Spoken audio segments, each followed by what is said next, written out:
Hello guys, welcome back to my channel and enjoy this fanfic part 2.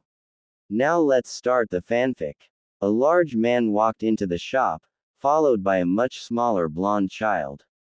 The larger of the two was obviously a shinobi given the head protector, although the tailor had never heard of an oil village. We need some new rags for my companion here. The white-haired man gestured to the small child, whose nose was buried in a book. The boy was wearing what appeared to be very dirty blue sweatpants, with a green long-sleeve shirt that had a white shirt over the top of it. As the tailor took in the boy, subconsciously measuring him with his eyes, the young blonde's face twisted in confusion, and perhaps frustration, and tugged on his large companion's sleeve. When he had the shinobi's attention, he pointed to a word in the book and quirked his head. Indomitable. Do you know what that means? The boy quirked his head the other way, apparently in thought, and after a few seconds of pondering, nodded his head with a small smile. So what were we thinking? Training gear perhaps? The tailor guessed based off of the boy's appearance and apparent shinobi father. What do you think, Naruto? The boy looked back up at Jiraiya, and then smiled such a warm, blindingly big smile, that the tailor couldn't help but smile himself. 8 months after Naruto left Konoha, Naruto was interrupted from practicing his calligraphy when Jiraiya came into the clearing. He hated practicing calligraphy, but he wasn't thinking of that now. Something was wrong. Jiraiya had never moved that urgently since Naruto had left Konoha with him, least of all in their spars. Jiraiya was moving about camp busily packing things up. He stopped and shook his head like he was disappointed in himself, and made 3 shadow clones to continue his work. He turned to Naruto. An urgent matter has come up at the village. I have to go back, and fast. You won't be able to keep up with me, but I have a solution for that. Naruto saw the worried look on his master's face, and decided it wasn't the time for his newest nickname. Sensei, what's wrong? Is the village okay? Jiraiya didn't know what to say. He couldn't tell a boy who'd only turned 8 for a few months that an entire clan had just been wiped out. They hadn't even addressed the fact that as a shinobi he would one day have to take a life. More than a couple if he ended up being any good. Just clan business. Nothing you need to worry about, kiddo. I thought you didn't have a clan. Naruto asked curiously. I don't. It's not my clan business, but you know, as the Hokage's student, he sometimes recalls me to advise him on important matters. Jiraiya said with as much bravado as he could muster. He was trying to keep the boy innocent as long as possible. If you say so. Don't expect me to have you as an advisor when I'm Hokage just because you were my sensei though. You'll have to earn that position fair and square. Naruto retorted. Jiraiya gave him a smile that didn't quite reach his eyes, a feeble attempt at hiding his emotional state. Naruto wasn't even a genin, and yet his eyes narrowed as he noticed yet again that something was wrong with his sensei. So what am I gonna do while you're gone? And how long will you be gone? And are you sure I'm not fast enough to keep up with you? The young blonde questioned. Yes, I'm positive, and it'll be another 30 years before you can catch me if you don't start working harder. A sensei was a sensei, and therefore Jiraiya was always trying to keep the boy motivated. He wanted to tell him about his father as soon as possible, but he had to get stronger and more mature first, something training hard would accomplish. How would you like to become a toad summoner? He asked before Naruto could argue that he was training harder than anybody, especially Sasuke, that jerk. Whoa, you mean I'll be able to summon Gamma? Or Garotora? Naruto asked in awe and wonderment. Not just those 2 gaki, but any of the toads. One's the size of small mountains, or one's strong enough lift a stone 50 times their size. Jiraiya's mood picked up momentarily. He couldn't help it. Toads were awesome. Whoa, how do I do it? How do I do it? Show me the hand signs again. Naruto was beyond excited, Jiraiya's odd mood completely forgotten. Alright, kiddo. Here are the signs, but don't use them yet, you have to sign the contract first. Jiraiya bit his thumb and wet the end of each finger with the blood it produced. One of the conditions of the summoning jutsu is that it requires a small blood sacrifice each time it is used. He began going through the hand signs slowly, while saying them out loud for Naruto's benefit. Boar, dog, bird, monkey, ram, Kuchio's no jutsu, summoning technique, a now familiar puff of smoke in the air, and soon Gamma was standing before Naruto, a green and red scroll wrapped up in its tongue. Jiraiya grabbed the scroll when Gamma unfurled it out to him, and he unrolled the scroll on the ground. There were names written on the scroll in typical vertical fashion, in what looked like blood. Below the names were fingerprints, also in blood. Naruto, being the sharp kunai that he was, didn't even wait for Jiraiya to explain. He just bit down on his thumb and began writing his name in the blood he produced, in remarkably good handwriting for a child his age. When he was done, he bloodied all 5 fingers on his right hand and left a print, just like the others had. Congratulations Gaki, you now have one more thing in common with the 4th Hokage, to go with your looks and sensei. Jiraiya had explained that he looked a bit like the 4th, and that's one of the main reasons that Jiraiya had taken an interest in him, so this made sense. Wait a minute, no it didn't. Wait, you're telling me, the Yondaime was a toad summoner too. And now I am. Why Naruto was shocked was beyond Jiraiya. The boy already knew he had trained him, it shouldn't have been that hard to put 2 and 2 together. He guessed Naruto still had a way to go intelligence-wise, despite his newfound interest in books. Yes Gaki, I was his sensei, remember? I gave him the toad summoning contract, with the toad's permission of course. They have also given me permission to allow you to sign it, though we won't have time to train in it. I've gotta get going. Jiraiya finished. Wait, what am I gonna do then? Naruto had never had his question answered, Jiraiya had just offered him the contract. You are going to Mt. Myoboku. It's the ancient and sacred home of the toads. Jiraiya explained, before turning to a large orange toad. Gamma, please report back to Fukasaku and Shima and please tell them to reverse summon Naruto and I. Jiraiya asked. The toad croaked and vanished in a puff of smoke. If this Mt. Myoboku. That's what I said. Naruto growled back. If this Mt. Myoboku place is so sacred and great, how come I've never heard of it? The blonde questioned petulantly. Sacred means that it's a place of great meaning to the toads. Therefore, very few people are ever allowed to visit their home, and that means very few people even know of its existence. I'm the only one alive that's been, and I can only think of 3 other people that even know of its existence. Jiraiya offered. Naruto nodded. So how do we get there? You said something about inverted summoning or something. Reverse summoning. Jiraiya corrected again. When you have a summoning contract signed in blood, if the summon is strong enough, they can reverse summon you to their home, just as you can summon them. Is it gonna hurt? What happens if they summon you when you're in the show? There was a puff of smoke and the curious blonde disappeared. Nobody was there to witness it though, as the toad sage was reverse summoned at the exact same time. Mount Myoboku, home of the toad summons. What the hell was that old man? Naruto screamed, rubbing his butt, which he had promptly fell on after his first experience with a space-time ninjutsu. Yes, he does seem to have quite a bit of fire in him, just like his mother did. He sure does pa, he sure does. Jiraiya replied sadly. Naruto, come here. I want to introduce you to Ma and Pa. Fukasaku-sama, Shima-sama, this is Naruto, my new student.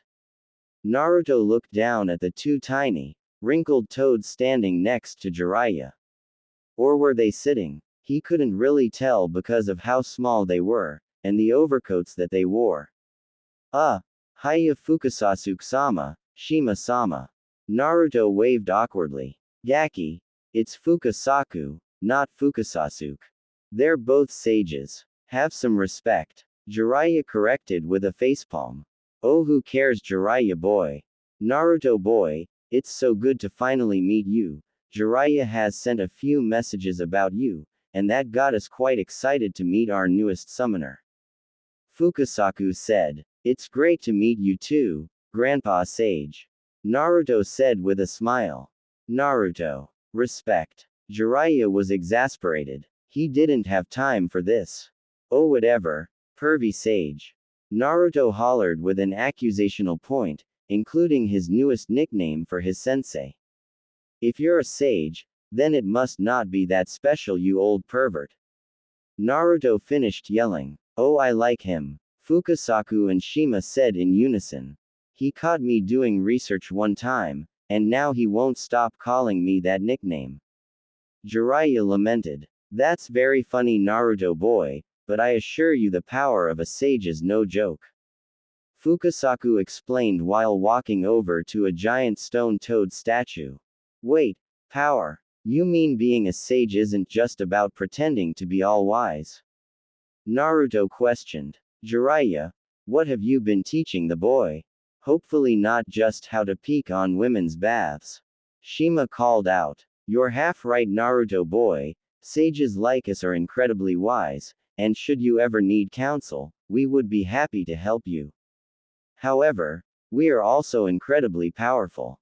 Observe. Fukasaku clapped his hands together and became unnaturally still for a moment. Then he pulled his hands apart, and gripped the foot of the toadstone. It was at least 30 times his size, yet the wrinkly toad lifted it above his head like Naruto would lift a scroll. Extreme ease. Naruto didn't see any difference in the old toad after he clapped his hands together, but when he was done he had felt powerful. Like way more powerful. Naruto's eyes were still wide in awe. You have got to teach me that. I could kick that bastard Sasuke so easily with that language. Whatever, pervy sage, you know it's true. Please teach me that, Grandpa Sage. Sorry lad, you're too young for it, and your body wouldn't be able to take the strain the technique would put on it. When you are properly developed though, I would be more than happy to teach you. Really? That's great. Naruto shouted. Is there anything else you can teach me in the meantime? Before either of the elder toads could answer that, Jiraiya cut in.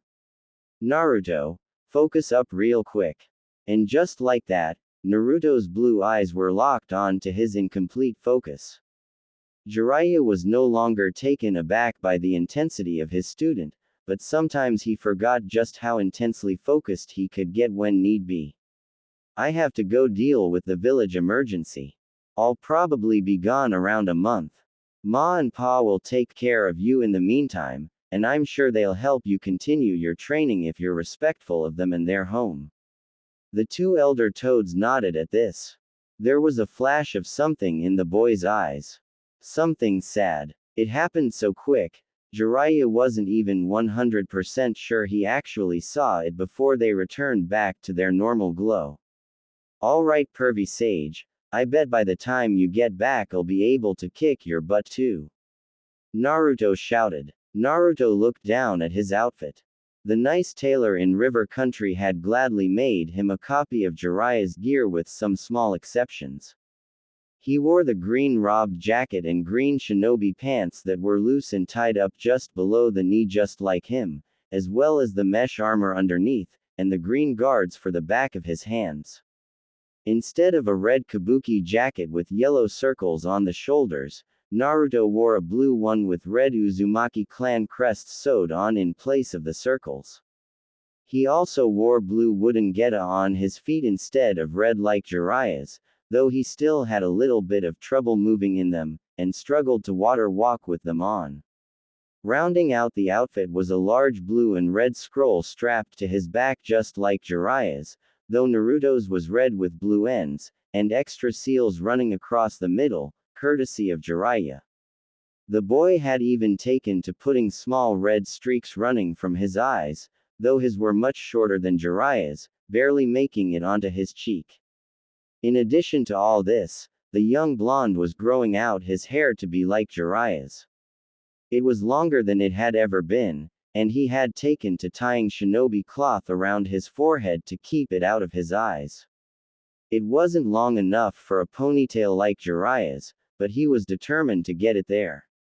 Naruto smiled at two-toed elders, I sure do, even if he is a pervert and super stubborn.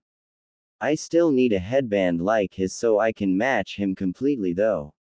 Naruto's face dropped for a second at this. You know Naruto boy, we toads are the ones who gave that to Jiraiya boy. The kanji on the front means, oil, and is the symbol of our clan.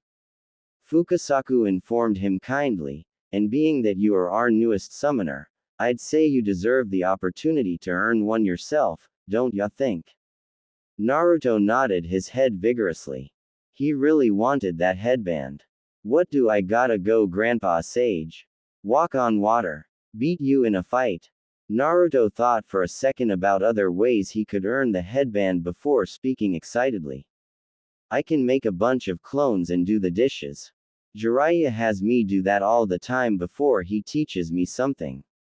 Naruto rushed out. Actually, that does sound kind of nice, it's AD.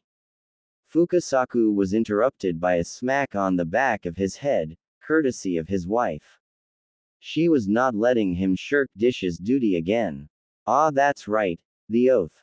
In order to become a true summoner, you must take an oath never to put the Toad clan in harm's way if possible, and treat all summons as equals. In order to earn the headband, you must take the oath, and learn every Toad's name in the clan. Fukasaku explained after his wife's after his wife's loving correction.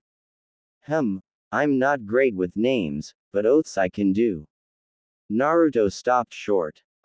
What's an oath?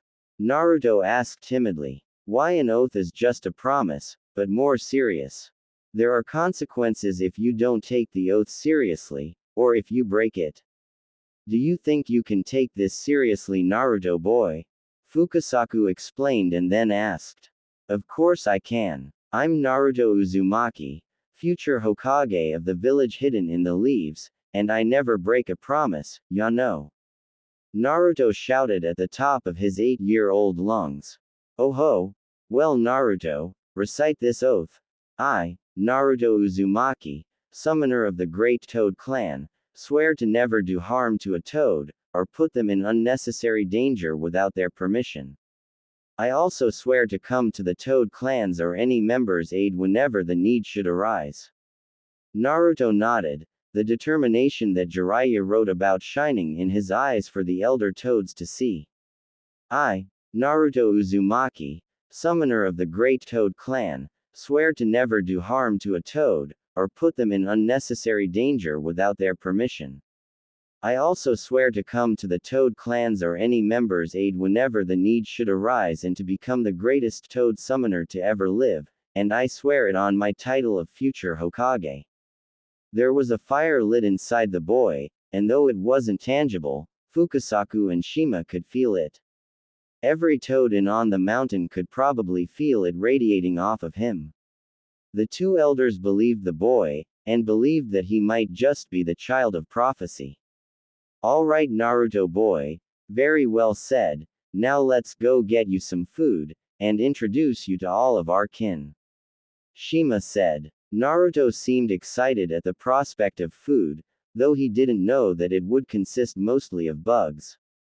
He was more excited to get to know the names of all the toads and get that sweet horned headband Pervy Sage had on though. Jiraiya walked up to the Hokage tower under the cover of night. He had never, in all his years as a shinobi of the Great Leaf, entered through the front door of this building. Not even when he was a genin getting his first D-rank missions. Sarutobi had already been the Hokage at the time, so he would always try and sneak through the window to surprise his sensei, and his sensei would always acknowledge his presence without even turning to look. Considering what had happened though, Jiraiya thought it best not to test any of the ANBU's frayed nerves. After all, it had been one of them that had done the deed. No, he'd better walk through the front door tonight, and slowly at that. So that is what Jiraiya did, acknowledging the Anbu sentries that were out in the open, and ignoring the ones that were hidden. Up to the top of the building he went, never being stopped by anybody, as access to the tower was restricted right now, and everybody in their new Jiraiya had been summoned by his sensei. He came to the double doors of the Hokage's office, took a deep breath, and pushed his way in. Jiraiya, sit. Jiraiya remained standing. Did he really kill every last one of them? Even his family? While the Uchiha clan were technically all related at least distantly, Sarutobi knew what he meant. No, not all of them. He left his little brother, Sasuke. Jiraiya just looked at his sensei blankly. Not even two great shinobi wars and decades out in the field, both in combat missions, and as a spy, could prepare him for this. How was he going to explain to Naruto that the boy he always mentioned as a rival and somebody he wanted to beat, would never be the same? Then again, Sasuke was currently experiencing what Naruto had for the first 7 years of his life. Loneliness. All alone, at the ripe old age of 8. Even Tsunade had made it to 27 before she lost everybody that she had loved. The boy was gonna be messed up if somebody didn't help him. How is the boy doing? Jiraiya asked softly. Sarutobi was surprised by this. The village was in great danger. So soon after the Third Great Shinobi War they experienced the Kyuubi attack, and loss of their greatest hero. Now, so soon after that hit to their morale and numbers, they lost an entire clan, possibly their most powerful clan. The village was reeling, and Iwa, Stone Village, and Kumo, Cloud Village, would be looking to take advantage of it. Not to mention that their treaty with Suna, Sand Village, was shaky on the best of days. Sure, they had avoided a potential civil war as the Uchiha coup died with its members, but that didn't mean they weren't greatly weakened. Yet, here was Jiraiya, his last true confidant, and perhaps most trusted advisor, worried about a boy who wasn't strong enough to take on a genin yet. But, Jiraiya had spent the last 8 months in Naruto's presence, day after day. No doubt that had influenced him strongly. Sarutobi swore the boy had a superpower, even amongst chakra-wielding shinobi. He has just woken up. He's still in the hospital. It appears that Itachi put him under a genjutsu before he left. The Sandaime explained. Though it appears he knows what happened, he won't talk to anybody about it, and I'm hesitant to call Inoichi in for a mind walk, as fragile as the boy's mental state is at the moment. Jiraiya growled at this, and the fatherly instinct that he would deny he had kicked in. Did it have to be this way? He spat out. Sarutobi took a second, considering what he would say next. It appears they were going to use Naruto for their plan, or rather, the Kyuubi within him. Sarutobi treaded carefully. We don't know what they would have done if they couldn't find him.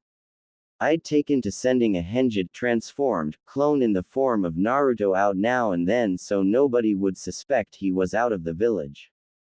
The Hokage's voice started to break. The looks my clone got. The treatment it received in place of Naruto. He shook his head. The wise Hokage had no words for it. Jiraiya considered this. He knew his sensei felt bad about Naruto's treatment, about his isolation. It couldn't happen again. Anybody other than Naruto, with his indomitable will, would have folded in a few months at best. It couldn't happen again. Somebody needs to take care of the boy. We cannot let him live in isolation. Jiraiya spoke so quietly even an elite Jonin likely wouldn't have been able to hear him. Sarutobi did. Who? Jiraiya was silent. When Hiruzen looked up, he found his student's eyes staring into his intensely. And then the question was asked. The question Jiraiya dreaded, but brought onto himself. The question he wanted asked, and so desperately didn't. Are you volunteering, Jiraiya? The Hokage stuttered out. Jiraiya didn't answer for a while. A long while. Only for a short while. I can't take care of them both forever. I can take him long enough for the village to get over the massacre, at least a little bit, so that he won't be such an outlier. Then he can come back, and someone else can take care of him. A few months tops. It'll be good for Naruto. Jiraiya was already regretting the words. He could barely take care of Naruto. The boy hadn't brushed his teeth for the first 2 weeks because Jiraiya hadn't told him to, and he forgot that young boys needed to be reminded. But he couldn't let it happen again. Not like it did to Naruto. He knew it would be the polar opposite. Naruto was hated for what he carried. Sasuke would be loved for the potential that he carried, or more likely, the potential that his eyes carried. They would both be ostracized for the power they carried within, and he could stop it, at least the worst of it. If he took on Sasuke for a little while, he wouldn't hear the whispers about the massacre every day for the next few months while it was still the talk of the village. He wouldn't be bombarded with questions and looks as he walked down the street.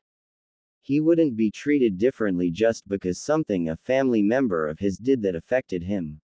Maybe Naruto would be good for the boy, Lord knows Sasuke will be good for Naruto. Jiraiya had made up his mind, whether he liked it or not. I promised Itachi that I would keep Sasuke safe. That he would have a chance to grow up here with an unblemished name. Sarutobi responded. He will. He just needs time away from the village. From the people of it, both alive and dead, and the memories they bring.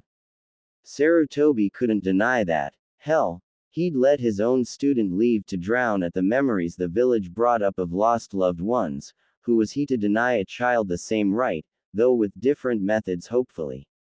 Very well. 4 months, tops. In that time I will arrange for another caretaker and place of living for him. The Hokage said. Kakashi. Jiraiya responded. You want Kakashi to take care of the boy? He can barely take care of himself at the moment. All he does is take missions and recklessly train until he drops. No, he would be a horrible caretaker. He needs to talk to the boy though. It'll be good for both of them. I believe Kakashi was Itachi's captain before he was promoted himself. Sasuke will need to talk about it with somebody who he can relate to, even just a little bit. Jiraiya explained. It was only during times like this, that Hiruzen didn't question his student's title as a sage. Despite his childishness and antics, he could occasionally spout wisdom even better than the Hokage himself could. That plan is sound. Sarutobi said. There is an issue with you taking Sasuke-kun though. He explained. You know that we must present a strong front, so you will need to take on missions. Dangerous missions, in dangerous places, to show that we aren't hurting from our diminished forces. I'm well aware. I have a plan for that. Naruto is currently at Mt. Myoboku with the Toads. I believe, given the extenuating circumstances, that the Toads will allow a non-summoner on their sacred grounds. I'll take Sasuke there to stay with Naruto. It will be good for both of them to be away from people for a while. The Toads can also summon and reverse summon me so I can visit sporadically to check up, without losing ground on my missions. Sarutobi nodded at this. It was a good plan, keeping Sasuke away from the rumors and gossip, however short it might be. Alright Jiraiya, I will put my faith in you, seeing as I have already failed this village more times than I can count. Take the boy, help him as best you can, and then return for your missions. Sarutobi said. It has already been a week since the massacre. I expect that in another week most other villages will know, so I expect you back and out on a mission before then. The Hokage finished. Jiraiya nodded, and then moved to leave through the window. Nobody would feel threatened by somebody leaving the Hokage tower after all. He opened the window, but before he could leap out of it, Hiruzen stopped him. Jiraiya, thank you. I know you have no wish to take my place, but you are doing a great job making decisions, hard decisions, selfless decisions, that only help others from Konoha, and not yourself. The way I see it, you are our shadow Hokage. I rule in the light for all to see within the village, but ever since Minato died, you have taken care of the things that aren't seen by the villagers. Do the things that must be done to help in the long run, even if you're the only person who can truly see that at the time. Thank you for your service. The sensei of the Sannin said. Jiraiya didn't turn around, and he didn't need to. Sensei knew him better than anybody else at this point. He nodded ever so slightly, and then took off again. Sasuke didn't know where they were exactly. Jiraiya-sama had said that he was taking him somewhere safe to be with a friend. When he arrived at the colorful mountainside village, he didn't see any friends, just the annoying blonde dead lass that had left his academy class a while ago. Pervy sage, what's he doing here? Naruto's tone was accusational. The old man knew he didn't like Sasuke, that he was his rival. You didn't let him sign the summoning contract, did you? No way, I'm sharing with that bastard. Naruto shouted. Jiraiya sighed. It seemed one whole day with the toads wasn't enough to teach him some respect. Oh well, Naruto, language. And no, Sasuke won't be signing the toad contract, he's just gonna stay here with you for a few months while I take care of some dangerous missions for the village. Too dangerous for a couple of 8-year-olds, sorry. Jiraiya cut off Naruto's train of thought before it could even get going. Naruto hated this, hated that stupid Sasuke with his stoic-looking face, though he had improved greatly in the last 8 months. Plus, he had his shadow clone jutsu so he could beat the jerk up 10 times at once. His internal evil laugh could almost be seen by Jiraiya as he worked out Naruto's thought procession, though Sasuke just looked confused, as well as he hid it from his face. Fine old man, but you owe me a new jutsu for this. I wanna learn the hair one. Naruto finally shouted at his sensei. Very well, Naruto, I'll teach you the hair one when I come back for good in a few months. I'll be stopping by every now and then to check up on you guys. Jiraiya turned to Sasuke. You're more than welcome to join Naruto in his training while you're here, or you can just laze around and do whatever pleases you. If you need anything, just ask one of the toads, they'll all help you or find one that will for you.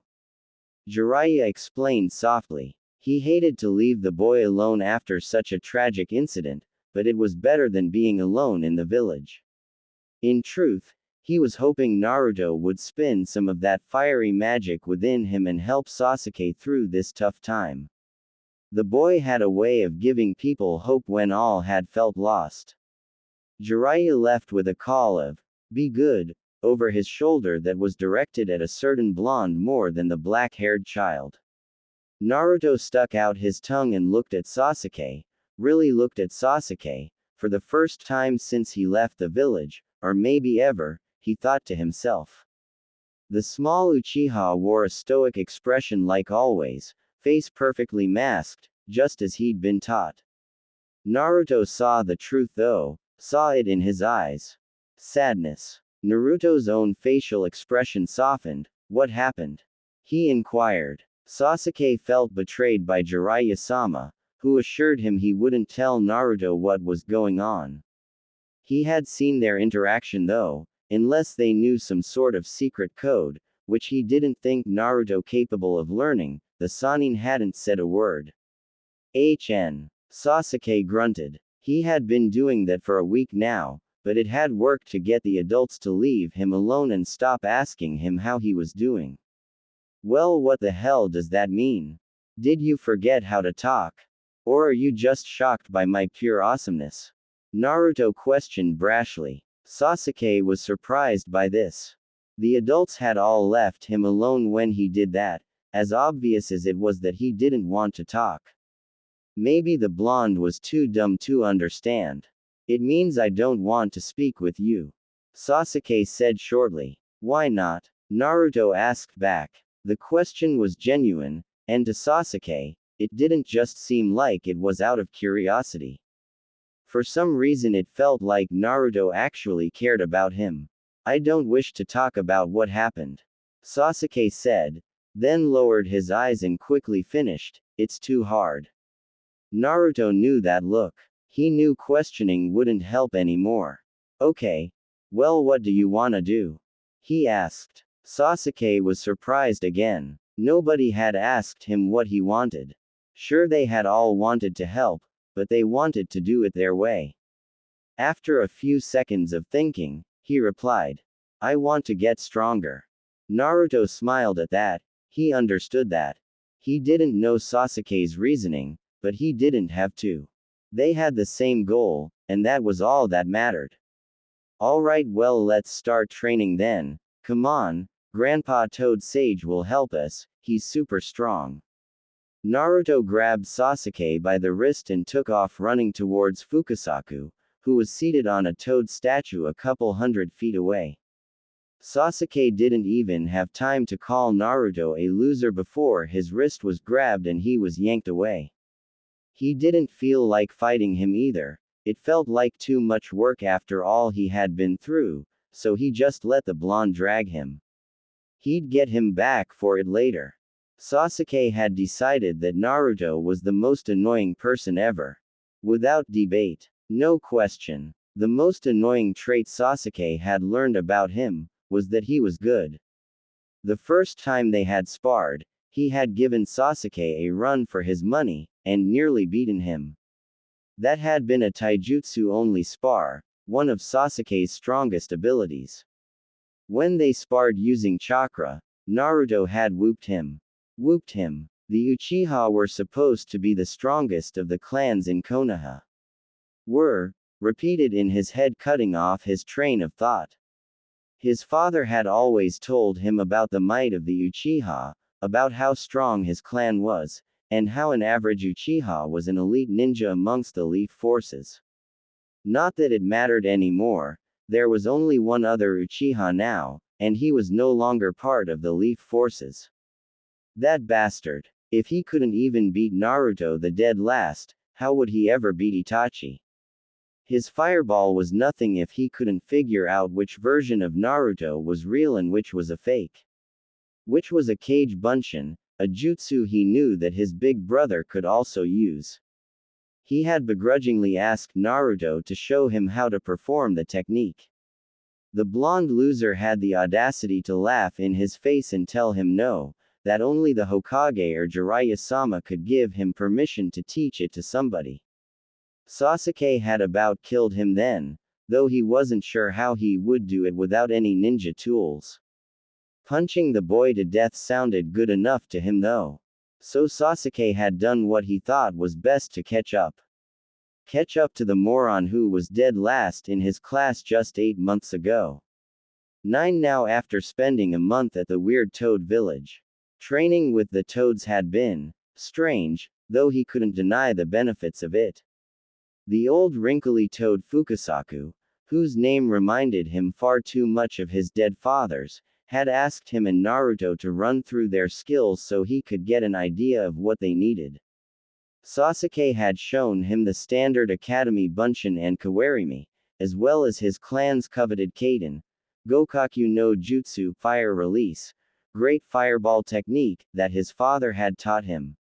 Sasuke told him he was the best in his age at throwing shuriken and kunai, and was learning how to incorporate ninja wire too.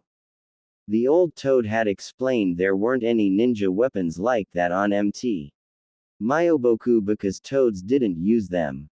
Their webbed hands made it difficult. Fukasaku had seemed impressed with his skills, and commended him for having acquired them at such a young age. Sasuke had smiled, but it didn't reach his eyes. His big brother Itachi had all he had and more at his age. He was already a ninja and had acquired his Sharingan. Sasuke had a long ways to go. His smile disappeared when Naruto took his turn showing off. He showed off the Kawarimi, and though it was nothing special, it was almost faster than Sasuke's, which frustrated him that he was catching up so fast. The frustration turned to fury when Naruto made 10 Kage Bunshin and they all high-fives each other like the morons that they were. It only grew when Naruto ran to the nearest tree and proceeded to walk right up it without any difficulty. He then ran to the nearest body of water and walked on it. He had only ever seen Itachi do that. Then he shouted, much too loudly, that he was learning the basics of Fuinjutsu too, something Sasuke knew nothing about. He almost couldn't contain his rage. How the hell did this loser catch up to him? Sasuke knew if they fought, it would be close. Even his Uchiha pride was telling him it wasn't a guaranteed win. He couldn't do those things that Naruto could, but in turn, Naruto couldn't shoot fireballs. Fukasaku had smiled at Naruto and told him he was doing an excellent job as well, and the dummy had grinned back like a loser. Then it was time to spar, and even the moron's taijutsu had gotten good. Not just better, but good. He could probably be Kiba and Choji at this point, who were the next best in their class. Then came the chakra spar. Sasuke had thought he had him, but when the fireball collided with the blonde, the 8-year-old just went poof. Up in smoke, and not the way Sasuke wanted him to. Next thing Sasuke knew, a short blade was being held to his neck. Gotcha, Grumpy. Naruto had shouted. Where the hell did you get that blade? I thought Fukasaku-sama said toads didn't use them. You cheated. Sasuke spat out. Language Sasuke. The moron had said with a fake-looking stern face. And shinobi rule number says that a shinobi's life isn't fair. If you don't like it, then you should do something about it. Naruto said gleefully. Fine. Sasuke replied, and grabbed the blonde by the wrist and flipped him over his head, landing him on his back. In the process, disarming Naruto and holding the kunai up in front of him in a general stance. The blonde shot him an upside-down scowl, which turned into a blinding grin, and he hopped back to his feet and spun around to face the Uchiha. I like the way you think, Sasuke. He had almost giggled out. Putting his left hand to the side of the ugly scroll he carried on his back, Sasuke saw Naruto make a puff of smoke, and suddenly he also had a kunai in his hand. Round 2 starts right. Naruto made a feint to his right and then came back to the left with a slash of his kunai. Sasuke blocked Naruto's strike with his own kunai, and the two held the stalemate. Now, Naruto shouted, and promptly disappeared in a puff of smoke. Sasuke was shocked. It had been a clone the whole time. But the kunai in his hand was still there, so that was real. He heard laughter coming from behind him to the left. He whirled around to find Naruto on the ground holding his side, laughing hysterically. You shoulda seen the look on your face, ha ha ha ha. You were like. Naruto made an exaggerated surprised face, holding his hands to his cheeks, mouth and eyes wide open. Ha ha ha ha, the great Uchiha looking like a fool. Naruto continued laughing. Sasuke was almost more surprised at Naruto's reaction. They were in the middle of a spar and he was on the ground laughing. This one was probably a clone too, he had decided. How could you tell what my face looked like if you were behind me, you idiot? He spat out, throwing the kunai at the clone. The kunai struck the Bunshin in the shoulder, and the clone yelled. Ow, you bastard, that hurt. Naruto screeched. Huh. Guess it wasn't a clone then. Tough luck for the loser. Good thing it was a blunted kunai and hadn't actually cut him at all. I'll get you back for that. Naruto yelled and then paused. You make a good point though, I couldn't actually see your face, I just know it looked stupid, ya know. Naruto said in a completely normal, for him, tone of voice. Sasuke was surprised yet again. This time by the 180 in his attitude, but wouldn't let him win. And how could you possibly know that it looked stupid? Sasuke asked monotonously, and immediately regretted it when he saw the grin break out on Naruto's face. Because it always does, ha ha ha. Naruto hollered back. Sasuke had had enough. He didn't what any sane person would do when facing a crazy person. He charged. The two had fought until they dropped, Sasuke winning more than losing since he had a blade to work with. He just felt better fighting with one his hand, more confident than without. That had been the first day. It was now day 30. Naruto had been shocked when he had beat Sasuke on the first day, and kept up with him in most aspects throughout their training, though the bastard could still spit fire and he was definitely jealous of that, and definitely not going to tell him. Still, training with Fukasaku was really fun, and most of the time Sasuke wasn't so bad, though he was grumpy all the time, kinda like that giant fox he had met when he was back in the village.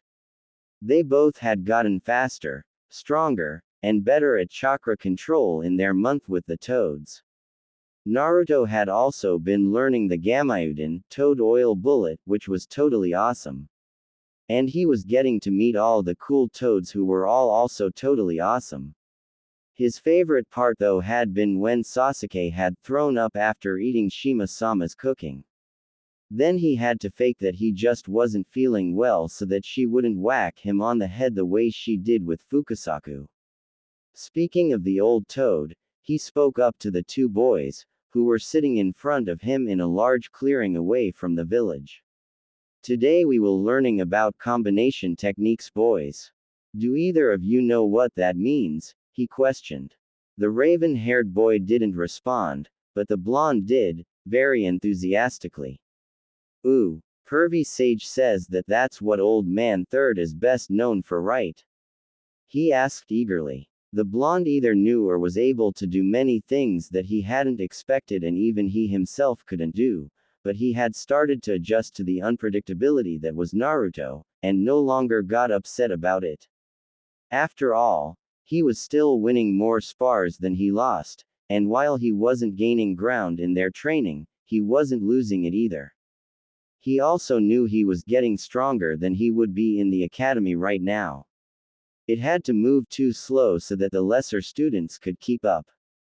Very good, Naruto boy, but do you know what it means?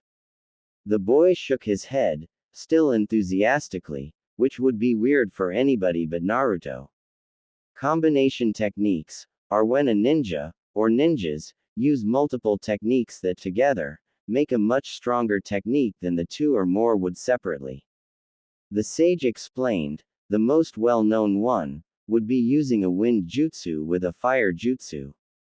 The wind powers the fire to not only move faster, but to gain size and burn hotter. There are plenty of other techniques that can be combined, but today, we're going to focus on one that you two can do together. The toad finished. Naruto loved the idea of that. Sasuke hated it. He didn't need the blonde to make him stronger, he would get plenty strong on his own. Now I'll demonstrate it first since it's complicated, but you will be combining Naruto's Gamayuden, toad oil bullet with Sasuke's Gokaku no Jutsu, great fireball technique, which will create a bigger and stronger fire, but instead of being faster, it will spread more, like water, or like the plain Gamayuden would. He explained. Sasuke, would you shoot a fireball out into the field? Once you start I will shoot the Gamayuden. Normally it's the other way around, but the difficult part about combination jutsu is that in order for them to be most effective and safe, the chakra in each jutsu must be matched nearly exactly. Fukasaku said. Sasuke nodded and ran through his hand seals ending on tiger, and after building the necessary pressure and heat up, shot a large fireball out over the field. Immediately, Fukasaku ran through his own hand seals and shot a high-powered stream of toad oil at the fireball. The two collided and sent of a wave of heat that was almost like an explosion, and both of the 8-year-olds had to shield their faces. When the heat died down after a few seconds, they lowered their arms. The whole field was on fire. The whole thing. Sasuke was sure that the fireball alone wouldn't have lit more than a tenth of it on fire. The wrinkly toad had made his techniques 10 times more powerful. This didn't seem right, and he voiced as such. Well, it isn't technically 10 times more powerful, but it burned hotter and covered roughly 10 times more area than just your fireball would have. If it were a wind technique I had used, it would have been much hotter and more powerful, but it wouldn't have covered as much area as a liquid like toad oil does. Fukasaku explained after dousing the field in a sweetened, water release jutsu. That was crazy to Sasuke. How did that even work? He didn't know enough about chakra to understand, but he wanted to. Techniques like that would help him defeat his brother, and that's all that mattered to him now. It had taken 3 days for the Uchiha and Uzumaki to get the combination technique down. 3 days. Most of that time was spent with Naruto trying to perfect the toad oil bullet. In reality, they had only tried the combination 7 times. The first 5 hadn't gone well, mostly Naruto shooting out too much oil, which overwhelmed the flames. Then Sasuke, never one to be outdone, had shot out an even bigger fireball to try and top the blonde, who had successfully lowered the amount of oil, and suddenly there was too much fire, and the oil couldn't properly fuel it. Finally Naruto said he knew how much to use, and told Sasuke to use a normal-sized Gokaku, great fireball, and the two synced their chakra near perfectly, lighting the field ablaze. Fukasaku had been a little shocked. It had taken him and Jiraiya 2 months to be able to combine their toad oil and fire technique.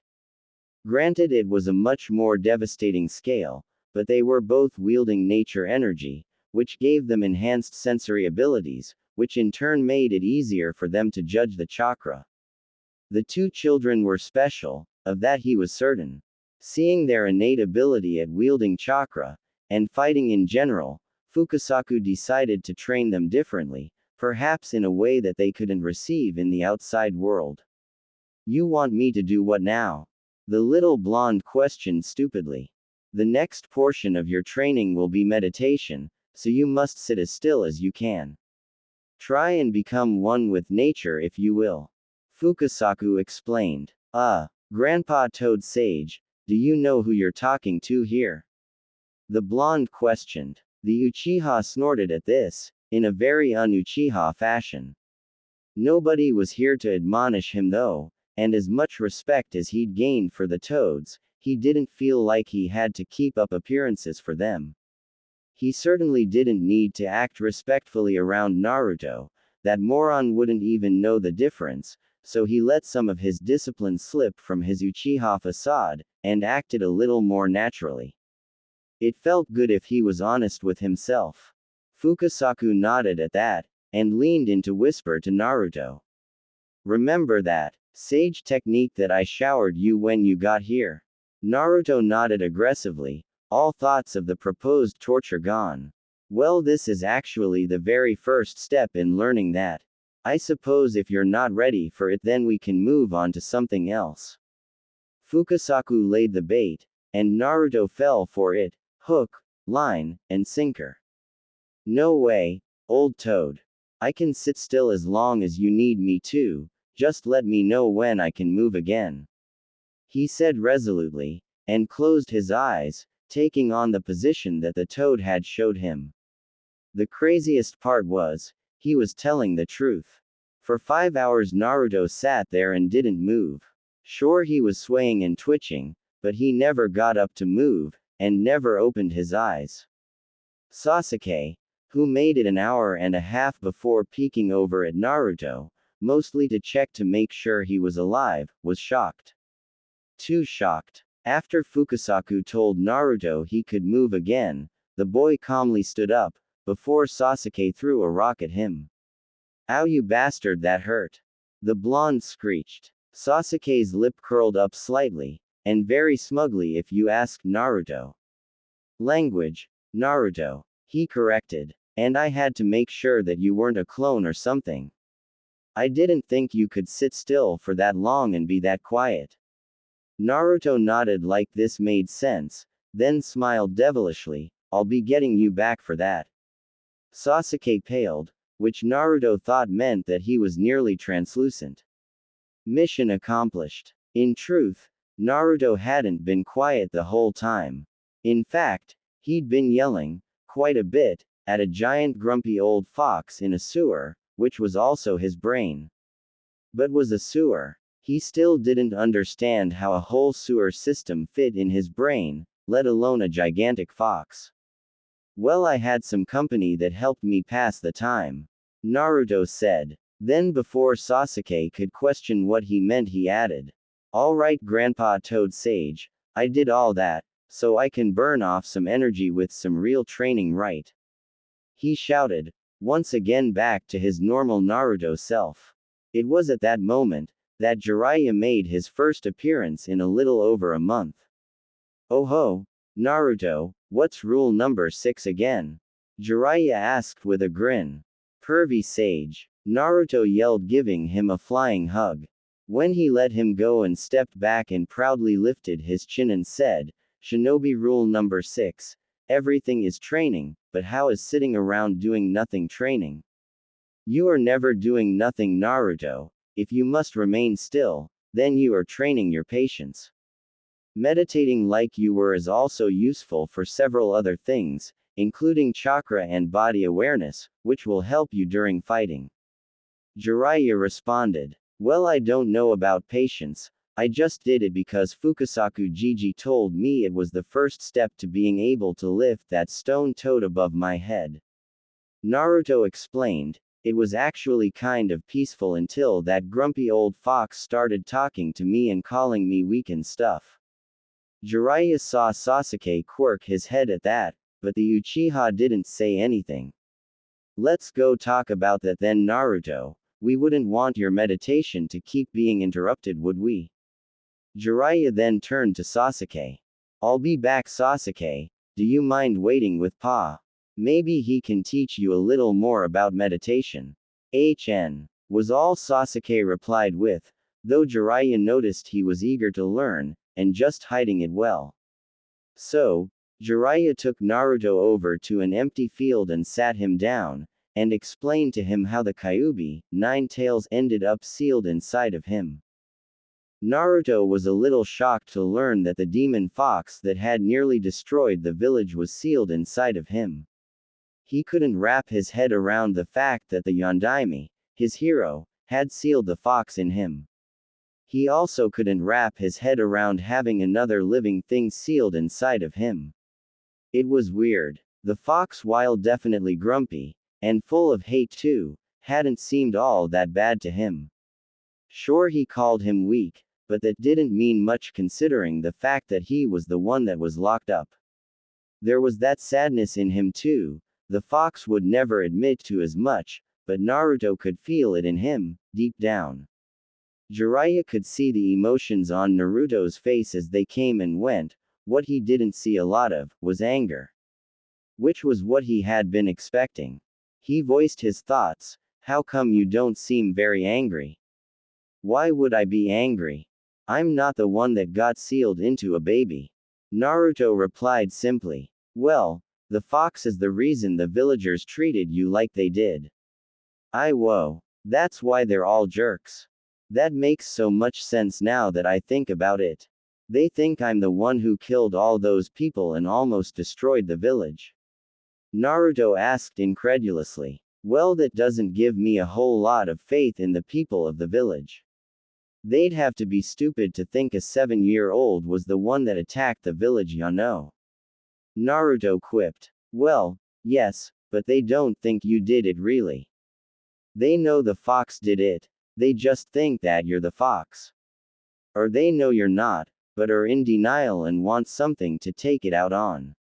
A young boy is an easy target. Naruto nodded, as that kind of made sense. Then the boy, ever pure as he was, smiled. Well, I guess I'll just have to show them how awesome Naruto Uzumaki really is. Naruto shouted with a fist pump. That still doesn't explain why the fox is sad though. Sure, I'd be sad if I got sealed away, but if I killed a bunch of people and destroyed a village, I'd probably feel like I deserved it. Naruto explained. He's probably not sad, Naruto. He's most likely trying to manipulate you so that he can find a way to escape or send you on a rampage. Jiraiya responded. Naruto frowned at this. If the fox was trying to manipulate him, then why was he trying to hide the sadness? Naruto didn't say anything, but this bothered him. After a minute of pondering, Naruto's attention span wandered. He perked up. Pervy Sage, Sasuke and I learned a combination technique in IT. Is awesome. You have to see it, come on. He shouted. Jiraiya was surprised by this, as combination techniques were really difficult to do, between experienced jonin who had been teammates their whole lives. Nonetheless, he followed Naruto back over to where Sasuke was meditating. Naruto threw a pebble that pelted Sasuke in the shoulder, breaking him of his inner thoughts. Come on, bastard. Naruto ignored Jiraiya's call for him to clean up his language. I wanna show Pervy Sage the combo jutsu. Sasuke was rubbing his shoulder and looking awfully grouchy, but he did enjoy doing the jutsu. It was pretty cool. The two boys started off towards one of the clearings that they were allowed to use the jutsu in, with the Toad Sage and Sage Toad following behind, talking in hushed whispers. They got to the grounds, and got right to it. Ready? Naruto said. Sasuke nodded. Alright, go for it then. Sasuke and Naruto both ran through their hand signs, Naruto finishing slightly before Sasuke and spewing out his Gammyudan while Sasuke spat his Gokakyu. The two jutsu collided and nearly exploded, covering tenfold of what the normal fireball would have, and doing way more damage than the toad oil otherwise would have. Jiraiya was impressed. Very impressed. That technique could easily take out some chunin, though it would need a little more speed, or surprise to get a jonin. He let the boys know that he was proud of them, but didn't let on to just how impressive it was. Alright Naruto, I need to speak with Sasuke now, why don't you go with Pa and see if he'll teach you something, another jutsu, huh? Naruto's eyes went wide and he looked at Fukasaku, and the toad couldn't help but smile and nod at him. They took off for another training area, leaving Sasuke and the Sannin alone. How are you holding up? Jiraiya asked. Fine. He most certainly didn't look or sound fine. We don't know where he is, unfortunately. He seems to have escaped us. Jiraiya lied. It was what the Sandaime had told him Itachi wanted though. Sasuke didn't respond, but tears filled his eyes. Go on. Let it out. It won't do any good to bottle it up. Jiraiya said. How could he do that? How could he kill them? He said he would always protect me, that we should always stick together, but then he killed our whole family and left me alone. How could he? Sasuke's words got colder and more filled with rage as he worked himself up. The tears started spilling from his eyes. He's my big brother. How could he do this to me? He was so quiet now it was almost a whisper. Sasuke felt like all the fight was leaving him. All the pent-up anger and resentment he had building for over a month now just gone. He felt ashamed at that. He had to be the one to avenge his clan, there was nobody else to do it. He had to be the one to kill his brother and restore the clan. Yet he didn't feel that way. His brain said he needed to kill Itachi. Yet, all he felt was that he missed him. Missed his big brother, who used to help him train, who was the best ninja he had ever seen. Who had been growing more distant from his family, but still took care of him. Who murdered his whole clan. He felt ashamed. Jiraiya could see the boy struggling with his emotions, and laid a hand on his shoulder. Has Naruto gotten around to telling you the shinobi rules I have given him? Jiraiya asked. Sasuke didn't respond, just kept looking down at the ground with fists clenched and tears falling. Rule number 1 says that a shinobi's life is unfair. I know a little bit about how you feel, kid. My old teammate left the village after it was discovered that he was kidnapping and experimenting on villagers. It was heartbreaking for me. I had considered him my best friend, and I felt like he betrayed me for doing that. Jiraiya said solemnly. Worse yet, I was more upset that he abandoned me, and not because he was doing awful things to the people of the village, the people that I had sworn to protect. He explained. I felt so ashamed for feeling that way. Jiraiya whispered. Sasuke looked up at him with wide eyes, surprised that someone like a legendary Sannin had felt what he was feeling. He thought ninja that strong were invincible. Jiraiya read his face like a book. Yeah, kid, we're human too, just like the rest of the world. Maybe even more so. Sasuke tilted his head in question at this. Jiraiya obliged. 3 legendary ninja. None of them stay in the village anymore. Tsunade isn't a ninja anymore, she just gambles and drinks her sorrows away. I travel about the world spying for Konoha, because the village reminds me of my failures. They offered me the spot of Hokage, but how could I take it if I couldn't even save one friend? And Orochimaru is out doing who knows what, giving in to the sickest of his temptations, all to try and become more powerful. Greed has turned him into a monster. All 3 of us are equally messed up, just in different ways. Jiraiya explained softly. Maybe that was what had happened to his brother. He had said he did it to test his abilities, maybe he had given into his greed like Orochimaru had. Did that mean that he could still be saved? He tried to put that thought away, telling himself that Itachi didn't deserve it, but it wouldn't completely vanish. It sat there in the back of his mind like a weight. He told me that I would have to gain hatred in order to defeat him. Sasuke whispered so quietly that anybody below Chunin wouldn't have even known he had spoken. Hatred is not the answer, Sasuke. It just breeds more hatred. If you spend your whole life building it to defeat him and you do, then what? He'll be dead, and you'll have much of your life left to live, but you'll be overwhelmed with hatred. Then you won't be any better than him or Orochimaru. Jiraiya explained. Sasuke nodded at this, but he didn't know what he was supposed to do. Can we go back to training? He asked. It's the only thing that clears my head. Jiraiya looked up and found there were still several hours left of light, so he nodded, and started off to find Naruto and Fukasaku. Jiraiya had left the next morning, saying he had another mission to go on. Naruto had been sad, but promised him he would kick his butt when he came back. Sasuke had thanked him and bowed deeper than he had for any non-Uchiha in his life. The next couple of weeks had been spent working on their meditation and their minds, just like they had on the first day. Fukasaku encouraged them to be as still as possible, and feel as much as they could. They both made progress on their chakra, as well as their bodies. Their movements were a little crisper, they recovered from losing their balance a little faster, and they could perform their jutsu a little bit quicker.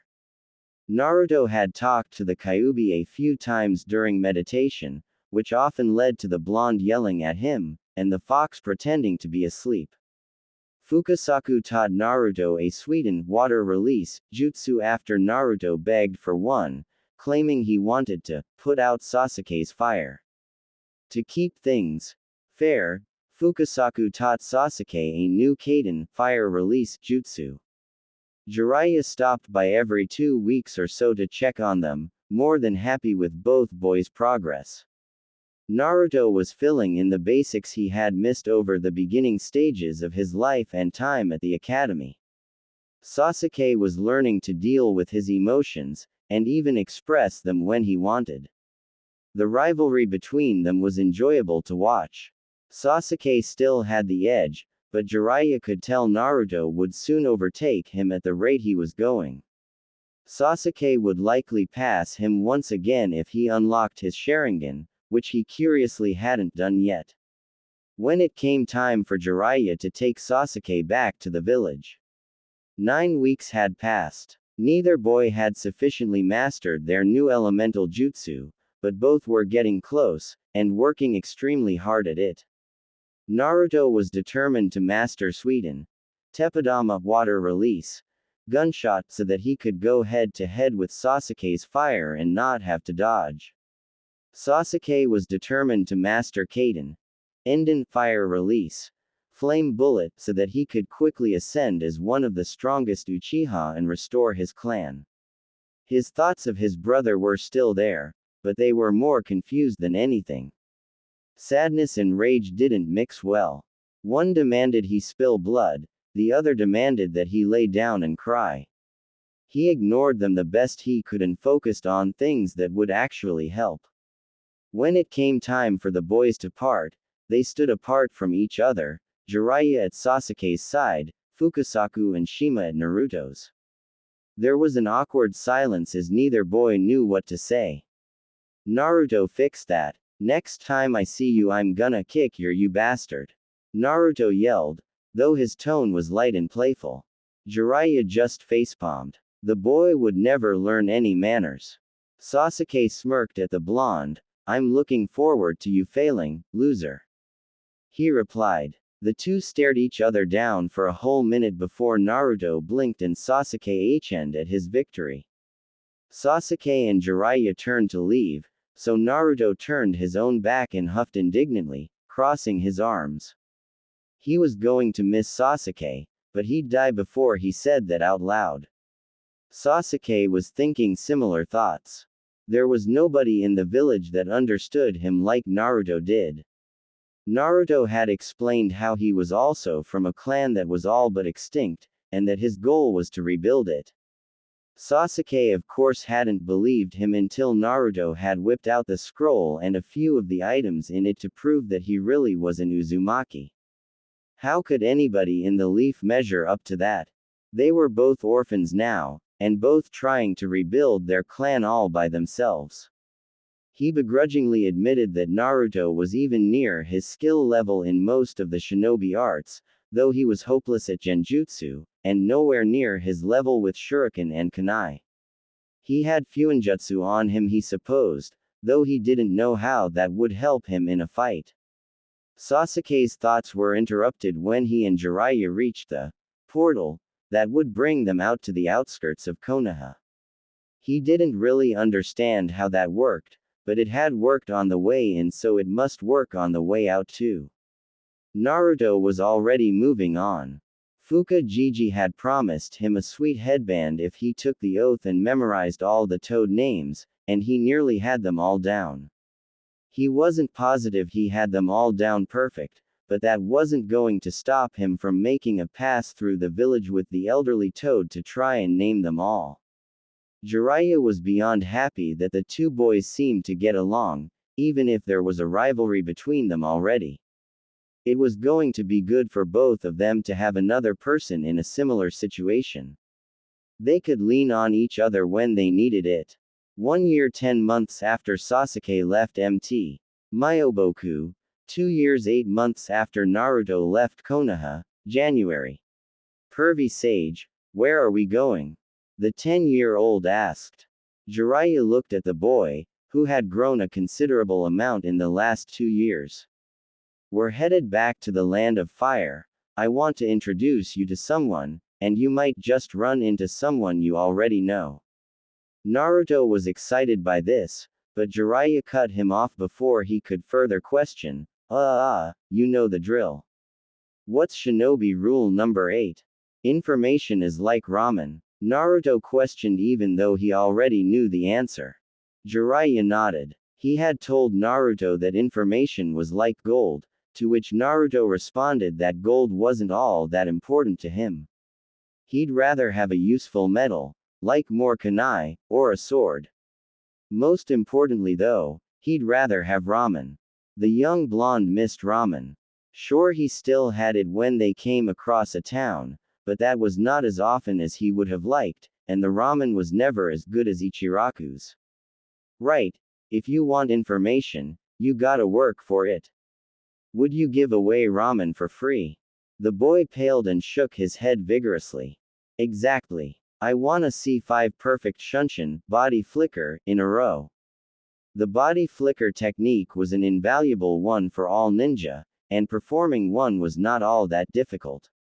Performing several in a row, especially with a change of direction each time, was very difficult. Stop and starting so frequently threw off a ninja's balance, and could easily result in motion sickness. Something Naruto was currently experiencing as he threw up this morning's breakfast, a rabbit that wasn't quite faster than the blonde. Sensei. Naruto had learned the slightest amount of respect as far as what to call him and when. Can't I do 5 gunshots instead? I never throw up after those, and they're way cooler. He complained. Alright, why don't you shoot 5 of them at me in rapid succession, and if you manage to hit me, I'll teach you a real flashy jutsu that the 4th Hokage invented. Jiraiya responded confidently. Naruto grinned bright as the sun. The Yondaime was his hero, and now he would get to learn one of his jutsu. You got it, geezer. Just let me know when you're ready. Naruto shouted. Before Jiraiya could reply, Naruto formed the hand seals, holding the tiger seal at the end, yelled, water release, gunshot, and spat out a ball of water about half Jiraiya's height. The toad sage had to give it to him, at least he knew how to use the element of surprise. That didn't mean that Jiraiya had to let him win though. Jiraiya made his own hand seal and shunshined out of the way with a grin befitting the ease at which he did it. Naruto made a face at him, and wound up another gunshot, a little bigger than the last, but once again, Jiraiya evaded him. This happened 2 more times, and after his 4th attempt, Naruto molded the largest gunshot that he could, a little over Jiraiya's height, and fired it as fast as he could at his sensei. The toad sage flickered out of the way with a careless ease yet again. Naruto was pissed. You know, Naruto, I think you could improve your speed. A 6th water gunshot flew at the toad sage faster than the previous 5, though smaller than its predecessors. Yes, I got him, Naruto shouted. He immediately felt something cold and sharp up against his neck, and wouldn't even risk a gulp for fear of nicking him. Now do you see why the body flicker is so important to master, Naruto? Naruto didn't respond, instead he just chuckled and poofed into smoke. Up in the nearest tree the real Naruto was beaming at how he had pulled one over on his sensei. He was committing to memory the face that Jiraiya had made, when he too poofed into smoke. Naruto didn't have time to feel shocked, as there was another kunai pressed to his neck. 40 years too young, kid. That was a nifty trick though. Probably would have had me if your shunshin was faster. Jiraiya laughed at him. Damn it. I really wanted to learn the 4th jutsu, ya know. Naruto grumbled. He normally could sense where Jiraiya was, something they had discovered came relatively easy to him. Jiraiya, however, was very adept at suppressing and masking his chakra, and Naruto couldn't feel even an iota of his presence if the Sannin put forth the effort to conceal himself. Well, Naruto, the 4th's original fighting style revolved around the Shunshin and Kawarimi. He used them to move about the battlefield with extreme speed. You read about his flying Raijin in one of the books that Sarutobi sent you, right? Naruto nodded excitedly. The flying Raijin was probably the coolest jutsu he had ever heard of, and he knew it was the Yondaime's most signature move. He could teleport anywhere, and end a fight in less than a second. He had even been issued as an SS rank shinobi and given flee on-site orders during the Third Great Shinobi War. Badass. Jiraiya interrupted his daydreaming of his hero. Good, well, step 1 to utilizing that jutsu was already having the fighting style down. If you wanna learn the flying Raijin, you better master the body flicker and substitution to the point where it's completely natural and you have full control over them. Naruto nodded again. If he wanted to surpass the 4th, first he had to reach him, and learning what was considered the most dangerous jutsu in the elemental nations was a good start.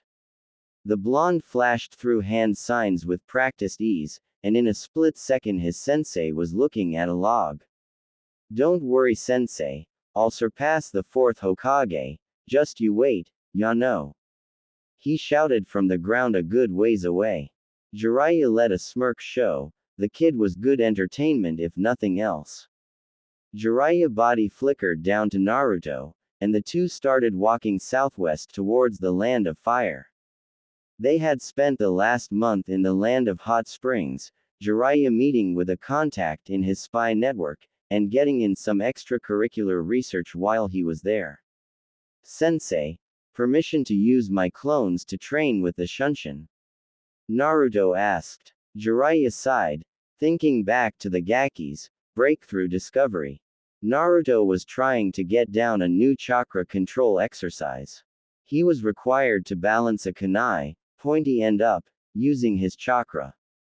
Essentially he would just be using the leaf sticking exercise, just on a much more difficult object. He kept using too much chakra, and the kunai would almost bounce off of his arm, repelled by his dense chakra. Jiraiya had found him in their camp clearing with 10 clones doing the exercise. Jiraiya of course knew that shadow clones transferred their memories back to the user, but he distinctly remembered not making it to that part of the explanation, because said blonde terror had cut him off. What are you doing?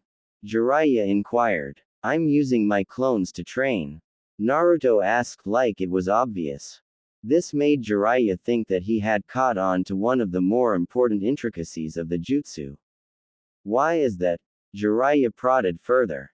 Well, if one of me can figure it out in a few hours, 10 of me's should be able to figure it out in like 30 minutes, right? Naruto asked. Jiraiya nodded at this. While the training time wasn't necessarily pure division, if none of the clones figured out the trick to the exercise, he wouldn't progress past the beginning stages, it still would cut down on training time vastly. While this sounded nice, the downside was extreme migraines and potential brain damage or death.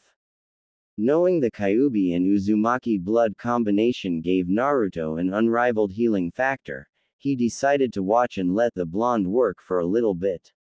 After about 10 minutes, one of the Narutos signaled the rest, and they all huddled up. After another minute, they broke apart and got back to work. What was that meeting all about?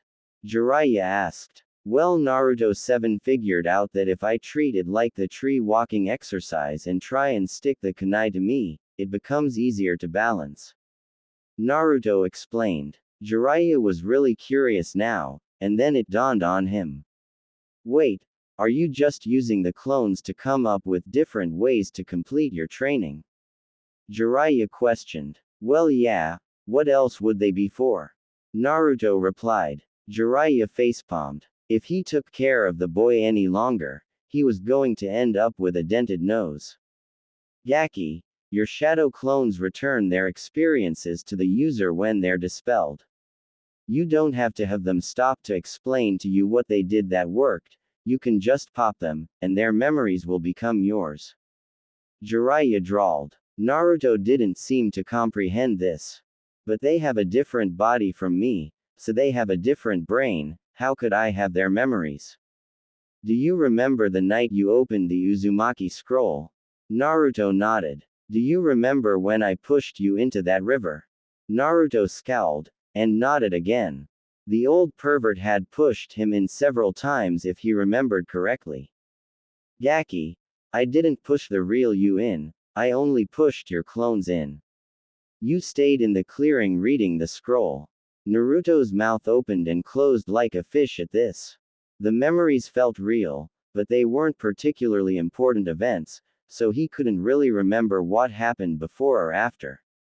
Maybe that was because his clone didn't exist for very long before, and ceased to exist after. Jiraiya saw that it still didn't quite line up properly in Naruto's brain, so Jiraiya took a different route.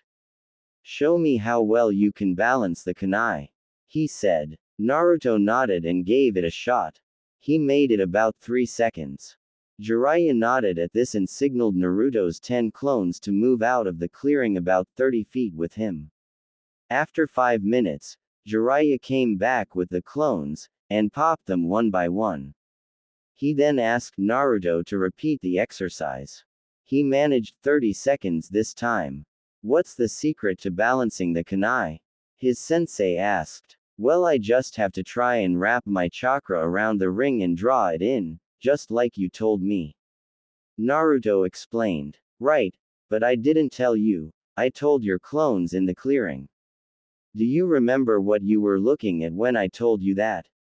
Naruto thought back to it, and could clearly picture several of his clones in his line of vision. Actually, he could remember Jiraiya telling him several times, with different angles of his clones. He could also remember Jiraiya stabbing him in the chest. He frowned and rubbed it. I see you've caught on. It's a peculiar feeling, isn't it? Jiraiya asked. What's that word mean? And don't stab my clones anymore, I can just dispel them, ya know. Naruto replied. Peculiar means strange, and usually in a particular way. Like a type of strange you haven't experienced before. Jiraiya explained. And I know you can just dispel them, but it's more fun to stab them because they look like you, and you annoy me. The Toad Sage explained. Naruto stuck his tongue out at him. He knew his sensei didn't mean anything malicious by his words, but he also knew that he was going to continue to stab his clones. Jiraiya laughed at his young charge. I don't want you using more than 10 at a time to train with them for now though, and I forbid you from using them without my permission, and for more than an hour for each clone before dispelling them.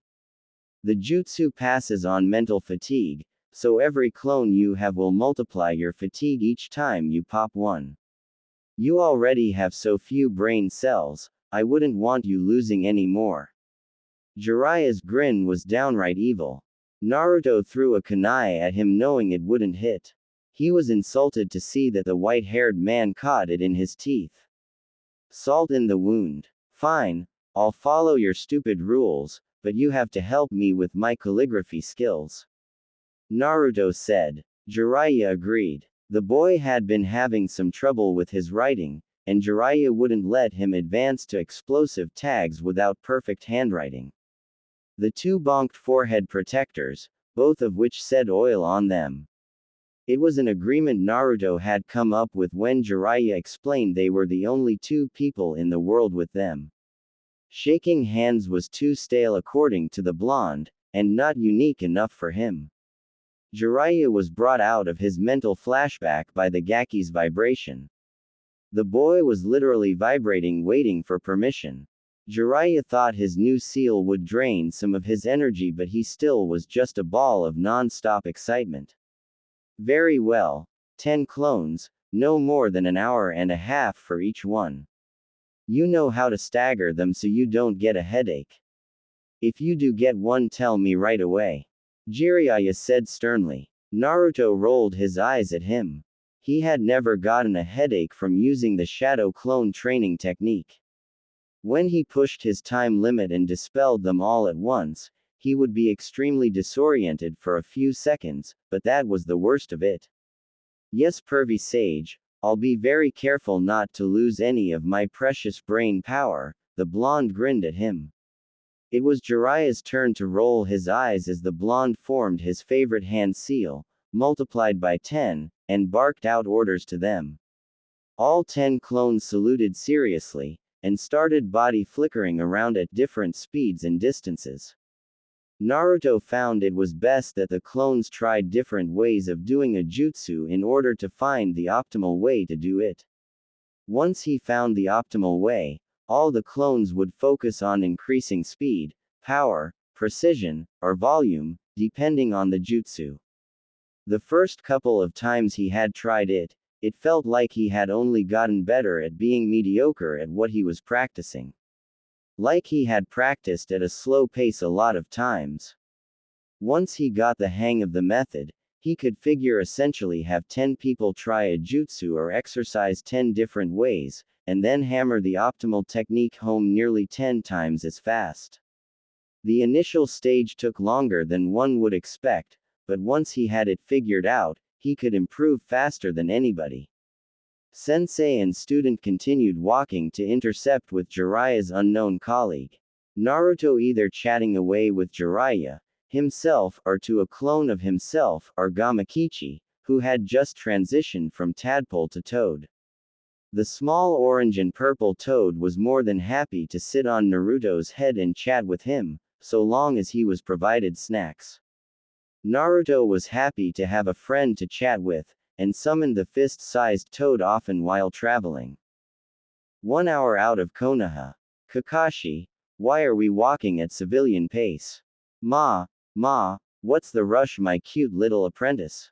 The copy nin asked. We could be using this time to train, I can't let that loser get ahead of me. Sasuke replied. You think he's that strong, huh? Kakashi asked. Strong enough to take out the mighty Uchiha? Kakashi elbowed him teasingly. He was well aware of the boy's superiority complex when it came to the academy students. Sasuke scowled at him. If you would teach me some of your jutsu, I wouldn't have to be so worried. He has Jiraiya of the Sannin teaching him. All I have are my clan scrolls, and you know I can't read any of the good ones until I unlock my Sharingan. Kakashi smiled at the raven-haired boy. He was happy to see the boy he had come to see as a little brother figure had somebody that could challenge him. It was unhealthy to believe that you were above everybody else. Well, I can't wait to watch you two spar. I'm sure you won't have any trouble keeping up with him. Kakashi chuckled. He had watched the academy spars. The only one who could keep up with him was Shino Aburame because of his tactics, but his insect jutsu were a bad match for Sasuke's fire jutsu. Every other student was outmatched in their best category. He was faster than Kiba, stronger than Choji, if only by a little, unlikely to be smarter than the Nara heir, but it was hard to tell because of Shikamaru's lack of effort, and even better at taijutsu than Hinata, though Kakashi suspected she was holding back. Sasuke knew he was better than them, and he acted like it, hardly paying attention to any of them, except Shino's occasional comment. When Kakashi told him he was going to get to see Naruto, Sasuke had sharpened up. He insisted he needed to go train immediately. The blonde had a profound effect on him. You don't understand, Kakashi, he beat me. Me. Humility and Uchiha didn't often end up in the same sentence, but Kakashi detected a little bit of it in Sasuke's voice. He was surprised. Well, oh mighty Uchiha-sama, Kakashi said playfully, that was 2 years ago. I'm sure you've grown a lot since then. I bet you beat him easily just like the others. Kakashi couldn't help being defensive of Sasuke's skills, he had trained him after all. No new jutsu, just refining the skills he already had. He knew Jiraiya would be taking care of Minato-sensei's son, and that one day he would be a powerhouse, but he hadn't officially met the boy yet, so he was inclined to believe Sasuke was a lot stronger based on rumors. The copy nin had no idea just how outdated those rumors were. Naruto sensed Sasuke before he saw him, along with another vaguely familiar chakra signature. He channeled some chakra to his ears and nose, and smelled the two. One smelled like a campfire, probably Sasuke given how often he used fire jutsu and would be practicing with it, the other smelled like a storm and dogs. Naruto didn't have a lot of interaction with household pets in his travels, but it definitely smelled like dogs in addition to the ozone scent that accompanied lightning. He heard them next a crackle of a twig, the rustle of leaves, and the gentle thump of grass being displaced. Then he saw them, and was outraged. No way, bastard. Naruto was shocked to see Sasuke, but not because he didn't know he was coming. I could have sworn I'd be taller than you by now, ya know. Sasuke just smirked his Uchiha smirk, which just frustrated Naruto further. Damn it. I bet you have a bunch of cool new jutsu too, huh? Well, I got news for you, So do I. By the way, who's the dog guy? You didn't bring Kiba with you, did you? Sasuke ignored the question. Kakashi had taken to the trees, probably to test Naruto. He was weird like that. Huh? You think you've got cool new jutsu like your clone, huh? News flash loser. 10 times 0 is still 0. Sasuke said coolly. Kakashi liked to talk trash like this when they sparred, and Sasuke had taken a liking to it. I'll show you who the zero is. Toad oil bullet. Naruto shouted as he ran through hand signs. He spat out the oil at Sasuke, but was rewarded with a slicked up log for his troubles. TCH, is that all you got, Naruto? You're going to have to be much faster than that to hit me. Sasuke bragged from a tree branch up to his right. Naruto only smiled, before popping into smoke. Sasuke was on edge immediately, but couldn't react in time. A metal chain its way around his ankle, and pulled him off of the branch. This time he couldn't substitute in time, and 4 Narutos held him down by his limbs. Ha ha ha, I got you good, huh Sasuke? The blonde cackled. Future Hokage. 1, Bastard Uchiha. 0. TCH, you had that clone made before we even started the spar, that's cheating. Naruto waggled his finger at him. Rule number 1 Sasuke, rule number 1. And what would rule number 1 be, Naruto? A voice asked from behind him. The real him. The one up on a branch a safe distance away from Sasuke. He was so shocked he fell out of the tree. He got up rubbing his backside. Oi, who the hell are you? I recognize your chakra from somewhere. Kakashi seemed interested in this, but didn't question. Why, I'm Kakashi Hatake, Sasuke's big brother figure. Kakashi said. Best not to introduce himself as his big brother. Wouldn't wanna be confused with somebody who was a domestic terrorist. I told you I'm not calling you big bro. A muffled yell came from where Naruto's clones were pushing Sasuke's face into the grass. Now get the loser to release me. His anger was palpable. Naruto, could you be so kind as to release Sasuke? I believe you won the first round. Kakashi had been thoroughly impressed. Naruto had fought and defeated Sasuke like a shinobi, without following the rules or putting himself in danger. Naruto nodded, but didn't relax. He could still smell the dog and ozone, but it was coming from where Sasuke had appeared from. He couldn't smell the man in front of him at all despite channeling chakra to his nose. How come I can't smell you anymore?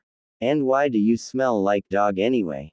Naruto asked. This confused both Sasuke and Kakashi, though for different reasons.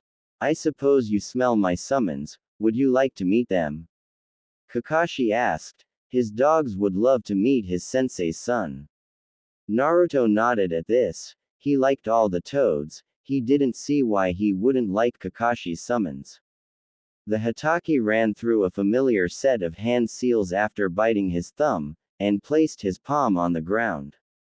Summoning jutsu. He called out lightly. 8 puffs of smoke came and went, and standing there were 8 different kinds of dogs. Pakun was the one to speak up. Yo, boss. What's the mission? He asked. No mission this time, Pak. Just wanted to introduce you to my new friend, Naruto. Kakashi said with an eye smile. Naruto had not missed the words he used. Friend? He asked. The one-eyed Jonin tilted his head and I smiled at Naruto. That is, if it's okay with you, Naruto. Never one to pass up an opportunity to have a friend, Naruto nodded his head vigorously. Kakashi chuckled. Good. Well, these are my summons, they're Ninken ninja dogs. Pakun is the one who just talked, he has soft paws, you should feel them. Pakun nodded at this and held up a paw. Naruto reached out and felt it. It was really soft, even if this was weird. Kakashi then pointed down the line at the other 7 dogs.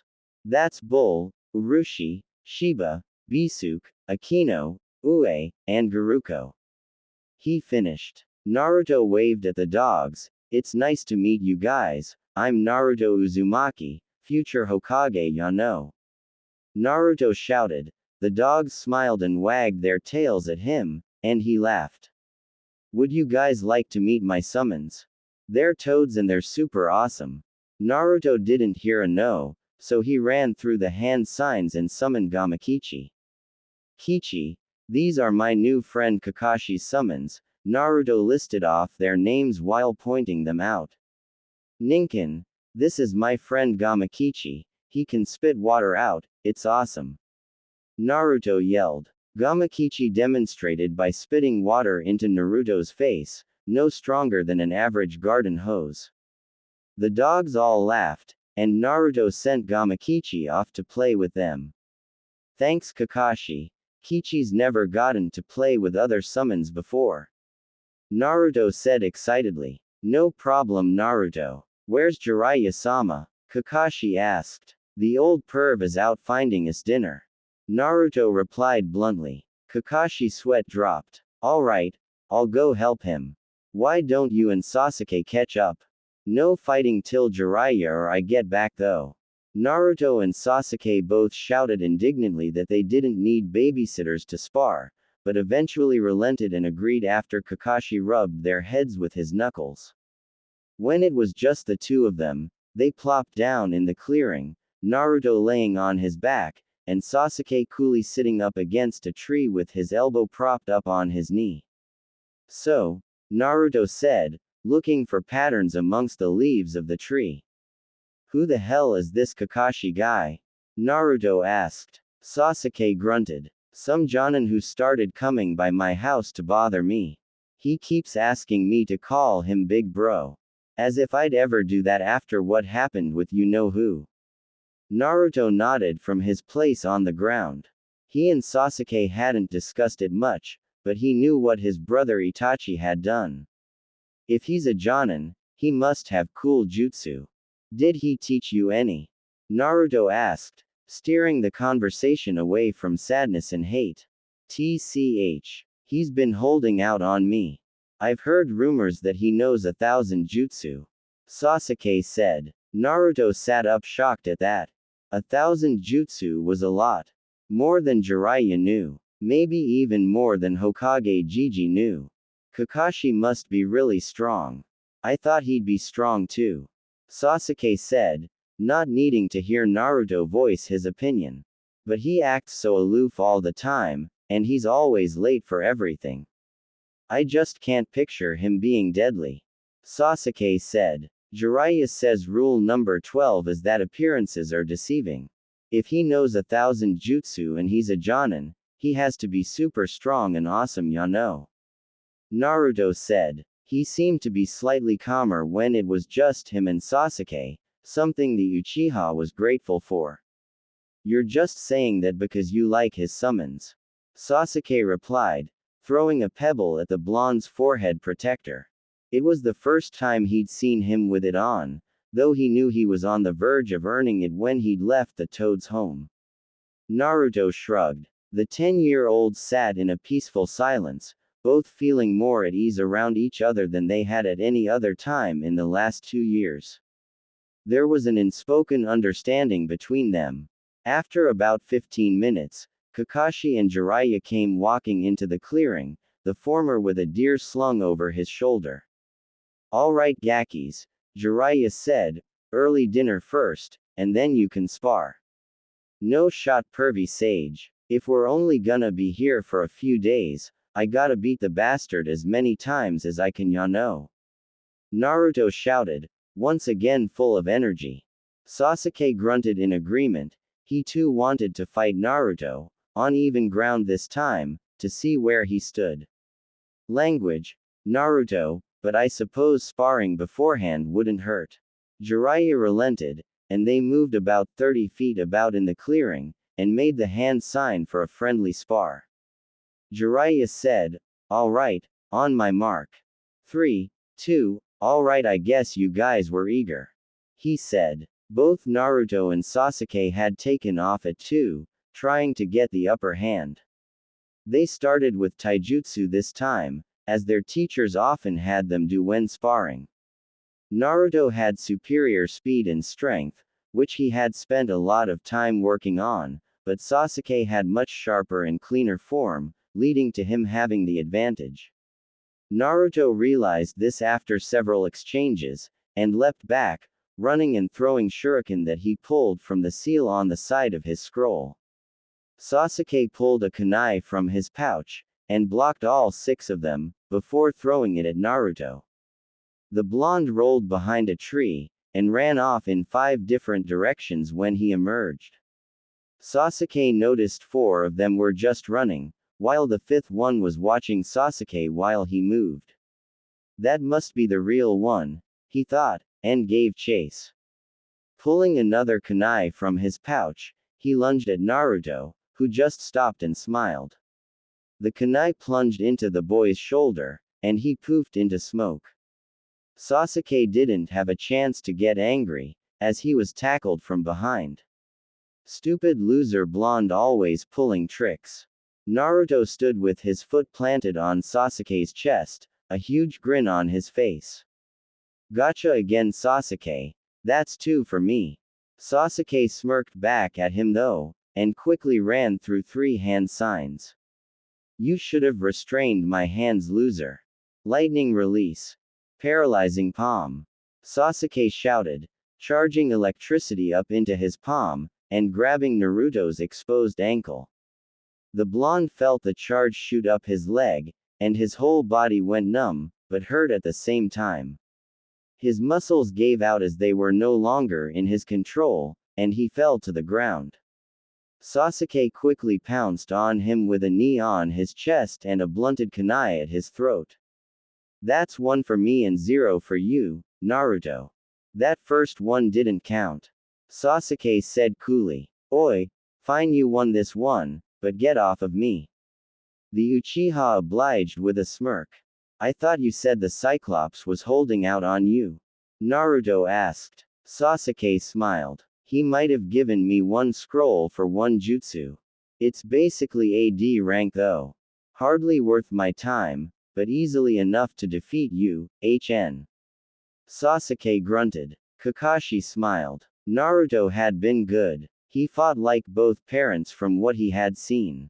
Unpredictability and brawling like Kushina, but strategic thinking and speed like Minato. He was proud of him, and Sasuke too. Watching them interact reminded him of he and Obito, though they seemed to have a better understanding of each other than Obito had.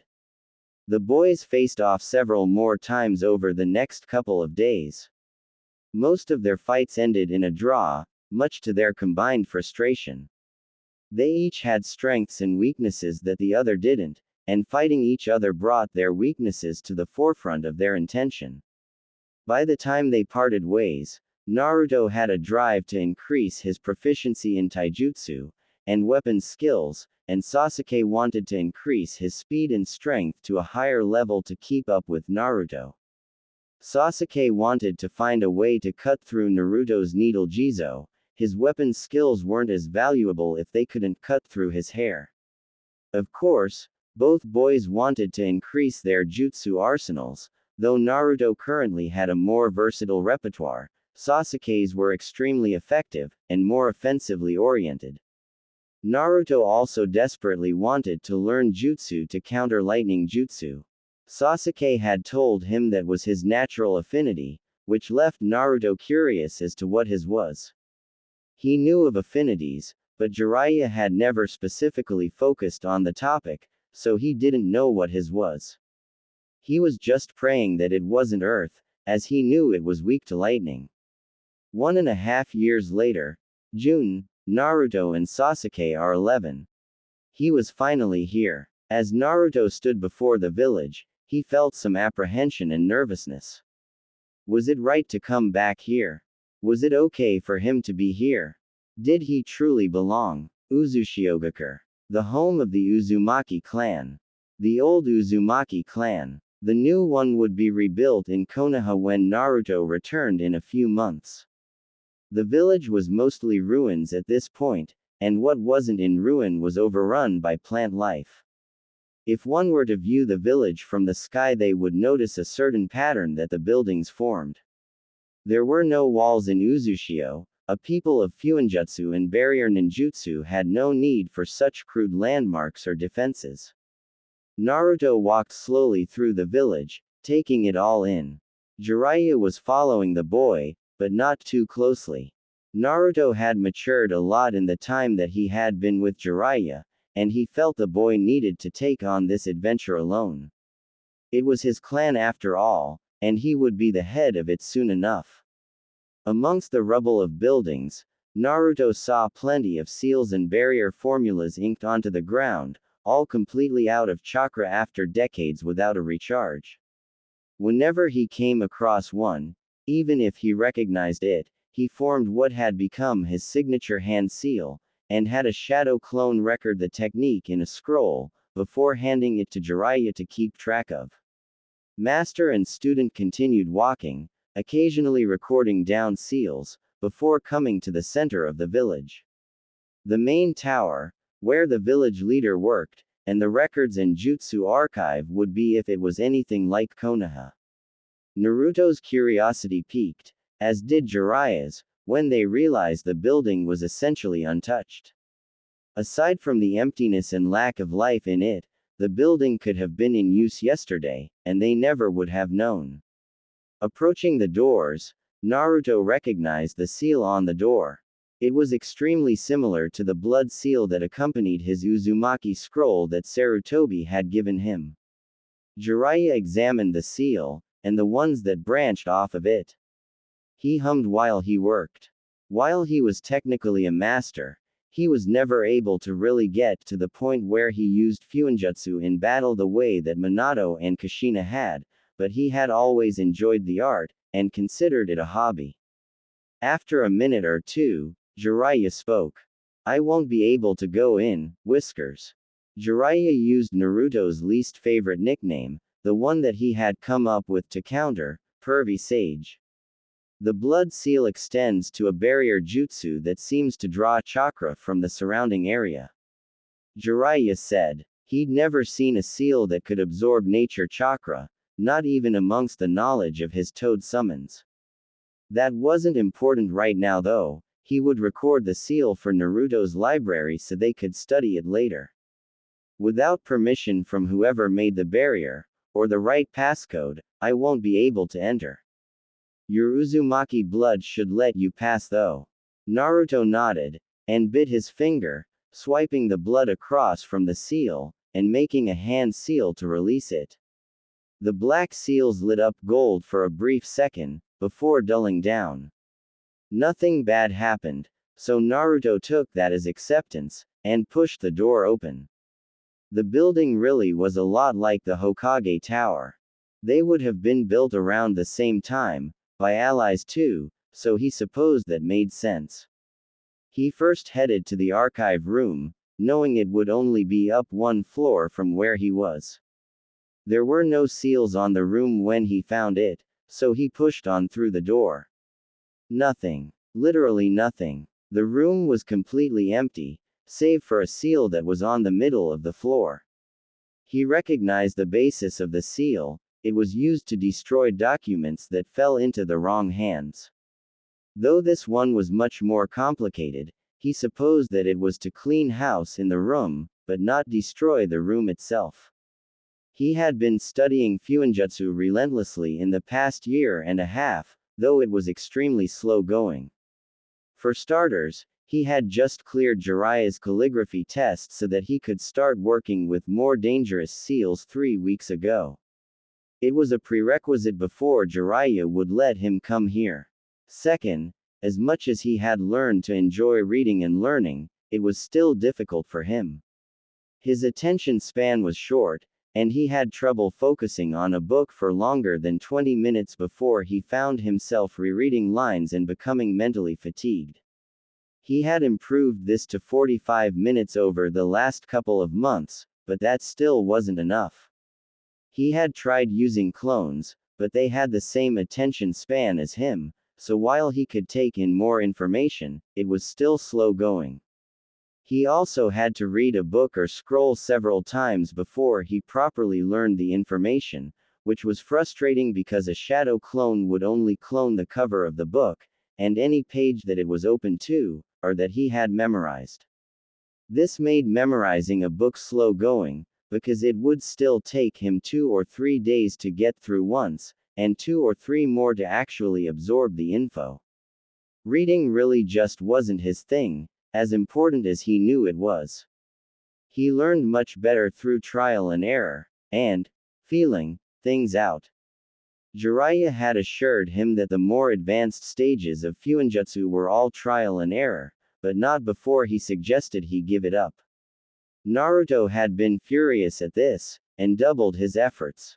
He was an Uzumaki, and he would be feared for his Fuinjutsu prowess, or he'd die trying. He'd told Jiraiya that he'd give up ramen before he'd give up Fuinjutsu. That had opened the Sanin's eyes. He was extremely disappointed that the records room was destroyed, though he wasn't surprised. Jiraiya had prepared him for this possibility, but he had been hoping it wouldn't be true.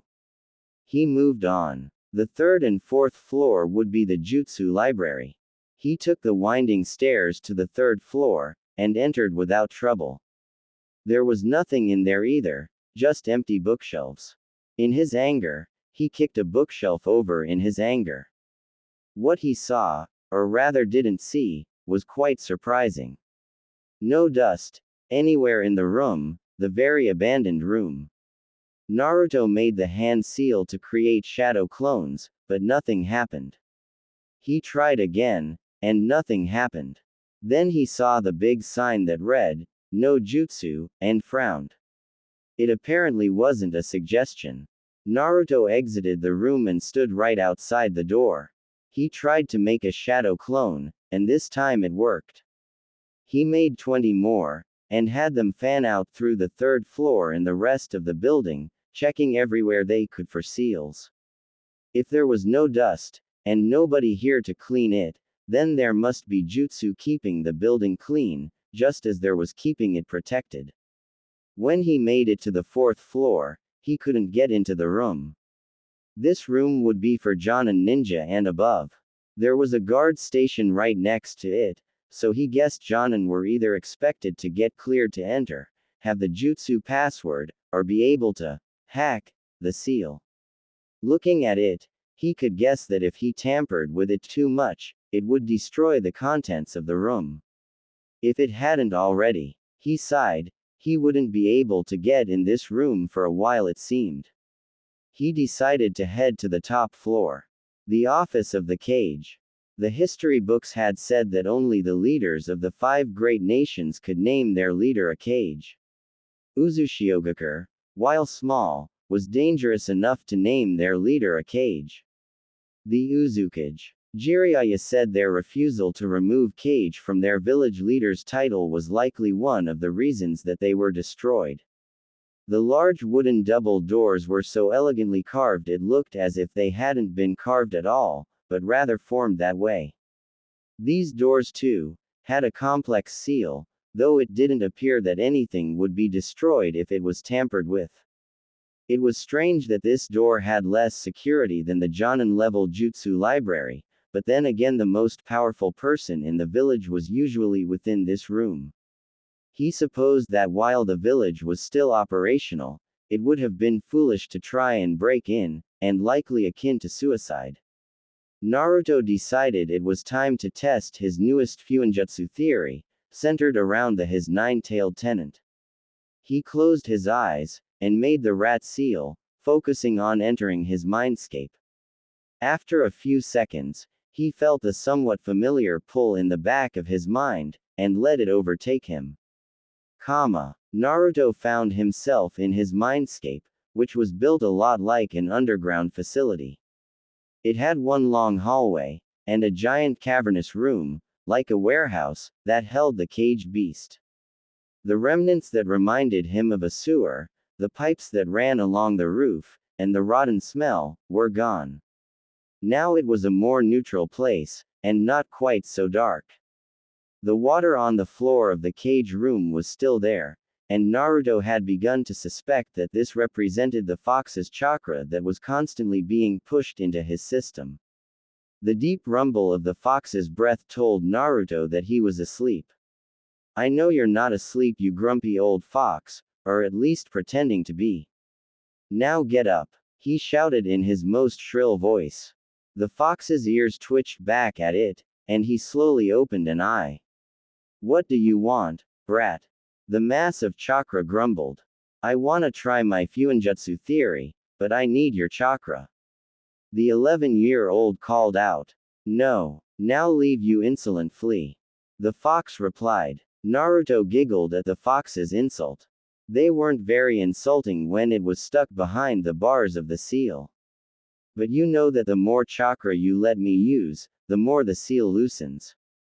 Naruto sang to the fox. He knew it wasn't a joking matter, but he also knew that it was the best motivation to get the fox to let him use his chakra. The Nine Tails grumbled. What the boy said was true, though he hated that it was. He didn't want the brat to use the chakra for something so trivial.